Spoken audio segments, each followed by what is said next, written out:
Hi friends, இங்கே வந்து பாம்பேயில் இது இன்றைக்கி கார்த்திக் பூர்ணிமா. அதுமா இங்கே வந்து கோயில், சிவன் கோயிலை அவ்வளோ அழகாக டெக்கரேட் பண்ணி வச்சுருந்தாங்க, ஜோடிச்சு வச்சுருந்தாங்க. நிறைய விளக்கு, கிட்டத்தட்ட 1100 விளக்கு, 1000 விளக்கு கோயில் சர்ஃபாக இது லைட் பண்ணி வச்சுருந்தாங்க. அதுக்கு பிறகு நிறைய டிவோட்டீஸ் வந்திருந்தாங்க. ஒரு கிட்டத்தட்ட 100 டிவோட்டீஸ் வந்து அவங்கவுங்க தீபமும் இங்கே வந்து லைட் பண்ணி வச்சுட்டாங்க. அவ்வளோ அழகு, அவ்வளோ டிவைன் மாதிரி இருந்தது. எனக்கு இங்கே கோயிலுக்கு இன்றைக்கி முடிஞ்சது. நான் டெய்லி இந்த கோயிலுக்கு இன்றைக்கி முடிஞ்சதுனால ரொம்ப சந்தோஷம். இது வந்து இந்த கோயிலில் விநாயகர் கோயிலுக்கு அடுத்த சைடில் விநாயகர் கோயில், தத்தகுரு கோயில், ராமன், சீத்தை, ஹனுமான், லக்ஷ்மண் எல்லாம் கடவுளோட இங்கே ஐடல்ஸ் இருக்குது.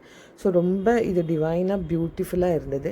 இன்றைக்கி கோயிலுக்கெல்லாம் போயிட்டு அழகாக விளக்கெல்லாம் பொருத்திட்டு சாமியை தரிசனம் பண்ணிவிட்டு இன்றைக்கி வீட்டுக்கு ஒரு சின்ன லாஃபிங் புத்தா வாங்கி வந்தேன். நாட் சின்னது, லிட்டில் பெருசு தான், அந்த பச்சை கலரில் அது வாங்கி வச்சுட்டேன் வீட்டில். இதுதான் இன்றைக்கி உள்ள வீடியோ.